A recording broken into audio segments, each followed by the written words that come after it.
Hi, everybody. This is Silvio Canto in Dallas, Texas on Wednesday, April the 30th. And welcome to our commentary. Last day of April. This year is flying fast, to say the least. By the way, we're going to talk more about all this analysis of Trump in 90 days, 100 days.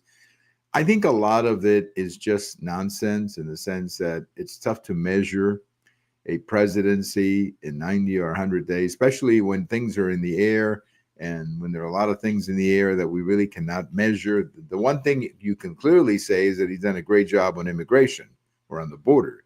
That has been a total success. But I think a lot of the other stuff, particularly the foreign policy and the economic results, it's up in the air. And I really don't think it's even fair to give him a grade on it, other than it's a work in progress. That's all you can say. Now, it may fail. I'm not going to sit here and tell you that success is guaranteed. But I also don't think it's fair to say, okay, because of 90 days or 100 days or the first quarter GDP results, that we now have evidence of this or this or that. I think a lot of that is just nonsense. So, yes, he gets very high marks with respect to the border. No question about that. He's done a fantastic job. And that was an important issue for most Americans. So that's a big win for President Trump. All the other stuff, I think we have to wait really until like Labor Day, because there's two big things that are going to happen over the next three, let's say 90 days, 120 days. The first thing is the tax bill that will go through reconciliation. That is going to be huge for the American economy, and that is going to have a tremendous impact on investors and American companies because of everything that is in there, which I think will then be something we can actually bank on and make decisions based on. Right now, we don't know everything that will happen, and that I think creates a little bit of the uncertainty. The other thing too are these trade deals. It's very likely that over the next 90 days, many of those trade deals will be done, and the more of those trade deals that get done, I think the easier it's going to be to bring tariffs or whatever we decide with each one of these countries down to some more of a workable point. I think everybody's assuming that the tariffs that are on right now, or they've been talked about right now, are going to be the ones that will be here in 90, 60 days, 90 days or 180 days. And I don't necessarily agree with that. I think there's still a lot of stuff to be negotiated. So yes, he gets very high marks on the border and how he's dealt with illegal immigration, but everything else, I think, in my opinion, it's up in the air, especially Ukraine and what's going to happen with Iran. A lot more of that stuff will be very clear, I think, by Labor Day or toward the end of the year. So let's see where we are in 6 months, and then I think we'll be able to have a much more interesting and honest appraisal of the first year of the Trump presidency. Well, let's talk about Canada. Our neighbors to the north had an election. And I think we can say two things about that election. There's no question that Trump was a factor. The conservative candidate was up by 20 points, according to some polls. Now, some Canadians question whether he was really that far ahead. Okay, but whatever, he was ahead. He was projected to win months ago, and now he lost last night. And that's the second issue to look at. He lost a very narrow election. I mean, this was not a huge victory for the Liberals. They won, but they might not even end up with enough seats in the parliament to have a Liberal majority. They're going to have to work out some deals with some of the other third parties. Now, a lot of those third parties are Liberals, but they may push the Liberal Party further to the left in order to get some things done. So what I can tell you is this, and I wrote a post about the Canadian election over at the American Thinker. And the title of my post is, "Now that you told us how much you hate Trump, what happens next?" And that's exactly right. I mean, now we know they hate Trump. Okay, so they hate Trump. And they hate Trump. Okay, what's next? How are you going to run your country? Because the same problems you had before with Trudeau, you now have with Carney. Canada is not a country that has been attracting a lot of investment. Talk to any Canadian, and there is a sense of malaise, if you will, about their country. So yes, the Liberals are able to hold on to the prime minister position, but how well are they going to be able to govern? Well, let me give you a prediction that I heard from another gentleman today on a Canadian podcast. He thinks that there's going to be new elections in 6 months because he believes that this Carney narrow victory is going to be very difficult to turn into a government, into a workable government. And he actually thinks that the conservatives will win in 6 months. They'll come back and win. Now, I don't know if that's true or false. I'm not an expert on Canadian elections, but that's what he said. That he actually feels very optimistic now that the Liberals are once again running things. That they're going to find out that running things is more complicated than simply talking about Trump. So, yes, no question about it. Trump was a factor.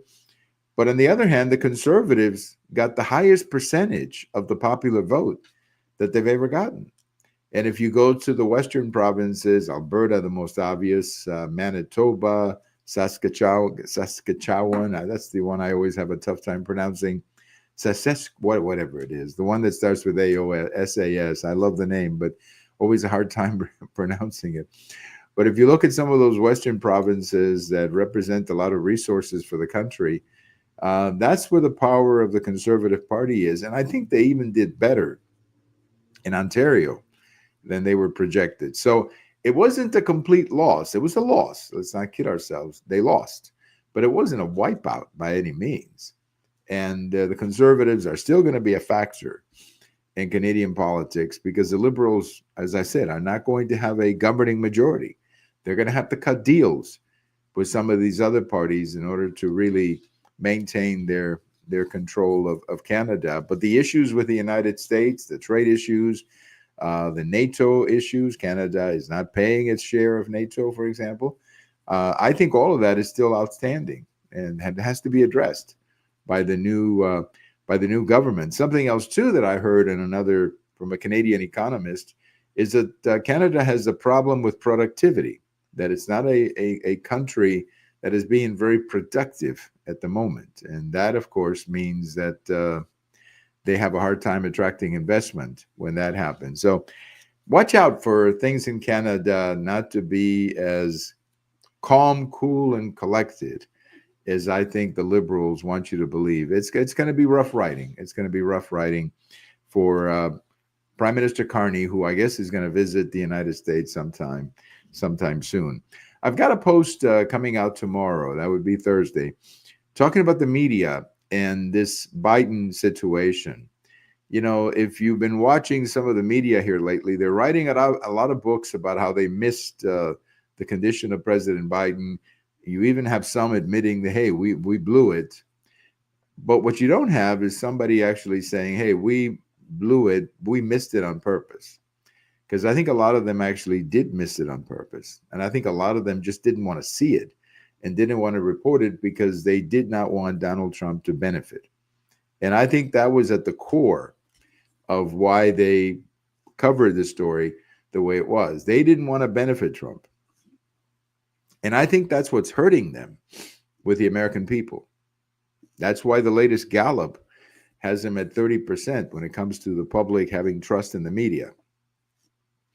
So they're going to have to come out and basically say, look, we didn't see it because we chose not to see it. You know, we decided that if we came out and told you about it, that it would help Trump. And I think that's what happened. And until they come out and accept responsibility in that fashion, I don't think it's going to turn around for them. Now, in all fairness, some reporters did broadcast it. Some reporters did talk about it. And there were many reporters who were saying, hey, this is crazy. How can this be allowed to continue? But they waited too long. They waited too long. What they should have done is put the pressure on President Biden in the summer of 23 and say, don't run, please, don't run. And let's get a primary started and somebody else to take your place. You know, you could run Vice President Harris if you want to, or some others in the party, but they waited too long. And frankly, by waiting so long, they got stuck with Vice President Harris, who was a horrible candidate. And I think the reputation of the media suffered a great deal, unfortunately, because of all of this. So that's how I feel about it. I don't think it was a honest mistake. I think it was actually a premeditated mistake, meaning they chose not to cover it, or many of them, I should say. I shouldn't pick on all of them because some of them are pretty good, but many of them simply chose not to cover the story. And that's where I think they're hurting themselves. A couple of things from on this day in history. 1789. Now, this is going to be an interesting one for many of you.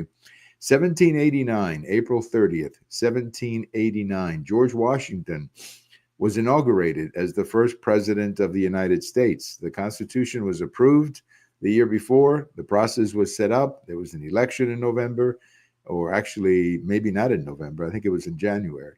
But anyway, that was the very first election that we had for president, and George Washington was obviously elected president, and he was inaugurated on this day in 1789. Then in the next election, we went to March 4th, which was the inauguration date that we had really until I guess the 1940s, when it was changed. It was changed either the 30s or the 40s.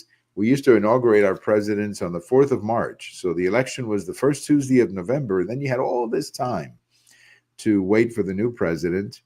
And I understand it back then because it was tough to get around the country back then in the middle of winter. I understand that. But with more technology and better transportation, they decided to move it to the 20th of January, from March 4th to the 20th of January. And I think it's been that way, to my knowledge, again, either since 1941 or 1945. So, but anyway, George Washington was inaugurated as the first president of the United States today. And if you want to see a really good, Hollywood version of this, there was that show that came out, I think it was on HBO, called John Adams. And there was a scene in that show of the day that Washington was inaugurated. And it's, obviously a recreation, but it's a pretty good one. And you may want to enjoy watching that. And on this day in 1945, the BBC broke the headline story that Hitler was dead. They say they found him dead, or I think they said he committed suicide. I think that's what they said. And it was one of those, alerts on the BBC News that Hitler was found dead or had committed suicide. So that happened on this day in 1945, April 30th, and George Washington was inaugurated, first president, 1789. Have a great day, everybody. If you're living in the Dallas area, we're about to get one heck of a storm. It's going to come down real soon here, about 3 or 4 o'clock in the afternoon. Actually, it's been raining all day, but we're about to get, I think, the worst part of it now in the middle of the afternoon. Thank you for listening. This is Silvio Canto in Dallas, and we'll talk to you later. Bye-bye, everybody.